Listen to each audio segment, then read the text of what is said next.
How much super do you need to retire? One headline says $1 million. So-called experts say $1.6 million. The industry says $730,000 for couples and $630,000 for singles. 3 sources, 3 different answers. But here's what none of those headlines will tell you.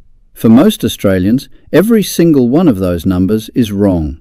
Yes, you heard me correctly. The numbers are wrong not because the maths is bad, but because it isn't your maths. The real figure, your figure, is almost certainly smaller, sometimes half. And in the next few minutes, I'll show you how to find your own retirement figures in 3 steps back of an envelope. My name is Jeff McDonald, a retired accountant who spent nearly 4 decades ensuring my clients knew what they were entitled to in terms of tax, super, and the aged pension. These days, I spend my time sharing my knowledge to ensure ordinary Australian taxpayers keep every dollar that they're entitled to. Click on the subscribe button so you don't miss valuable information. It helps other Australians find this channel too. So, let's pull those scary headlines and figures apart because they come from nowhere. In Australia, the most quoted retirement figure is published by the Association of Superannuation Funds of Australia, ASFA for short. Several times a year, they release what's called the Retirement Standard, which puts a price tag on 2 different retirement lifestyles. The first is what they call modest. That's a step up from surviving on the age pension alone. The essentials covered, an older car on the road, decent food, the occasional cheap outing, but not much fat in the budget. On the latest figures, a modest lifestyle costs a single retiree around $36,000 a year and a couple around $52,000. The second is what they call comfortable, and this is the one most people are actually picturing when they think about retirement. Private health insurance, a reasonable car you can replace when it dies, good food, some leisure, regular trips within Australia, and the occasional one overseas. ASFA prices that at roughly $56,000 a year for a single person and about $78,000 for a couple. And then come the famous lump sums. To fund the comfortable lifestyle, ASFA's current estimate is that a single person needs about $630,000 in super at retirement, and a couple needs about $730,000 between them. For the modest lifestyle, the numbers collapse, down to around $110,000 for a single and $120,000 for a couple. There's your scary headline. Now let me show you the fine print underneath it, because those lump sums are built on 3 assumptions, and once you see them, the number stops being frightening and starts being useful. Assumption 1. You own your home outright. No mortgage, no rent. That single assumption carries an enormous share of the load because housing is the biggest cost in most budgets. If you'll own your home by retirement, the figures above are talking about you. If you'll be renting, your costs are genuinely higher and you'll need more, though rent assistance through the age pension softens some of that. So before you ask, how much super do I need, ask the question that actually matters more. Will I own my home when I stop working? Assumption 2. The ASFA lump sums already include the age pension. This is the one almost everybody misses when they panic. That $730,000 for a couple was never designed to generate $78,000 a year on its own. It's designed to top up a part age pension, and the pension is not small money. Right now, the full rate is about $31,200 a year for a single person and roughly $47,000 combined for a couple. So for that comfortable couple wanting $78,000, the pension system is already capable of supplying more than half. Your super's job was never to fund your whole retirement. Its job is to fill the gap above the pension. That is a completely different and much smaller assignment than the headline implies. Assumption 3. The ASFA numbers assume you spend your super, all of it, gradually across your retirement. Super was never designed as a locked vault you tiptoe around, living off crumbs of interest while the balance sits untouched. It's designed to be drawn down and converted into life. And here's the elegant part of the system. As your balance falls over the years, the means test notices and your age pension rises to meet you. The two are built to work as a pair. Your super does the heavy lifting early. The pension shoulders more of the weight later. One more tailwind before we do your maths. because it matters. Tax. Once you're over 60 and your super is in a retirement income stream, the income you draw from it is completely tax-free. Every dollar out is a dollar in your pocket, unlike a wage where the tax office takes its cut first.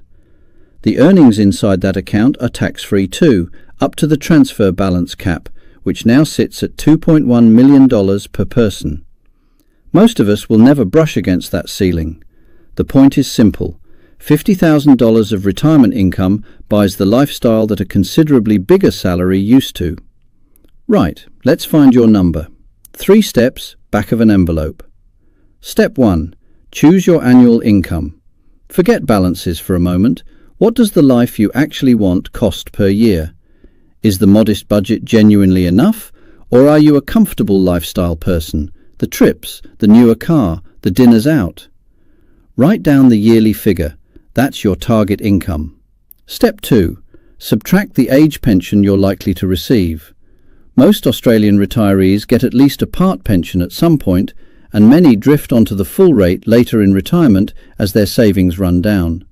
Full rate today, about $31,200 for a single, about $47,000 for a couple.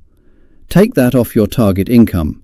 What's left over is your gap, the only part of retirement your super is actually responsible for.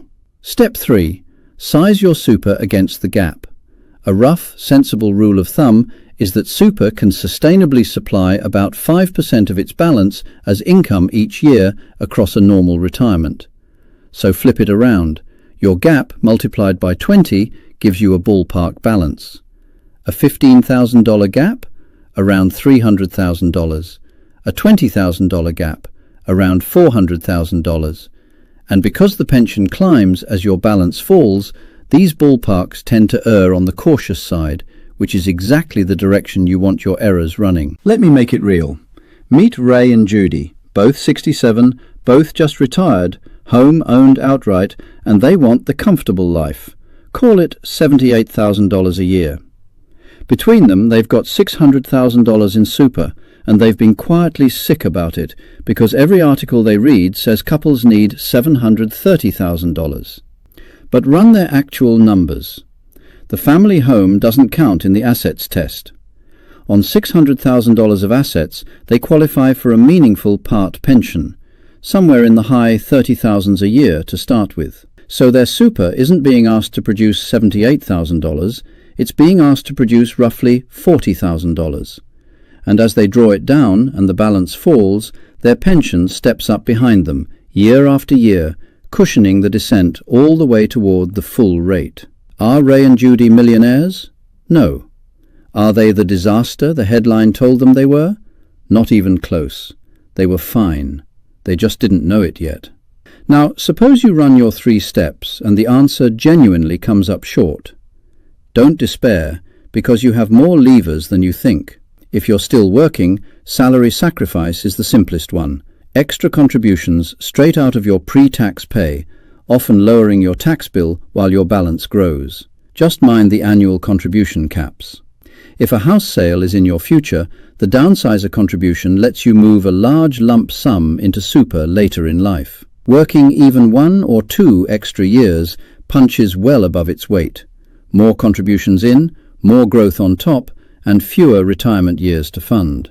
And if you're younger and watching this, you hold the most powerful lever of all, time, plus 12% of every pay packet flowing in automatically under the super guarantee. But I'd be doing you a disservice if I only warned you about one ditch, because there are 2, and people crash into the second one just as often.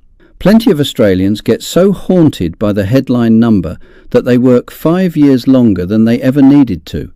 Or they retire and then live like misers, terrified to spend, and die with hundreds of thousands of dollars still sitting in super. Money they saved their whole lives and never once enjoyed. Running out of money is a real risk, and I'd never dismiss it. But dying with the trip you never took, the years you never had, that's a loss too. It just doesn't show up on a statement. The goal was never a number. The goal is enough income for the life you want for as long as you live. So here's your homework. Start with the government's free Money Smart Retirement Planner. Plug in your real balance, your age and your lifestyle, and it'll estimate your income and how long it lasts. It's genuinely good and costs nothing. If you'd rather talk to a human being, Services Australia runs a free financial information service where officers will walk you through how your super and the pension fit together.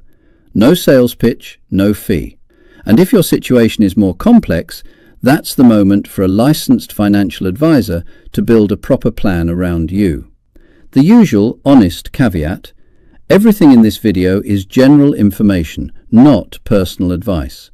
Your own circumstances deserve a proper look from a licensed financial advisor, a registered tax agent, or that free financial information service before you make any decisions. But take this one idea with you. The number you actually need is almost certainly smaller than the number you've been afraid of, because your home and the age pension are doing far more of the work than anyone ever told you. Run the 3 steps. Find your number and put somebody else's down. I'm Jeff McDonald. Thanks for spending this time with me, and stop having fears that were never yours.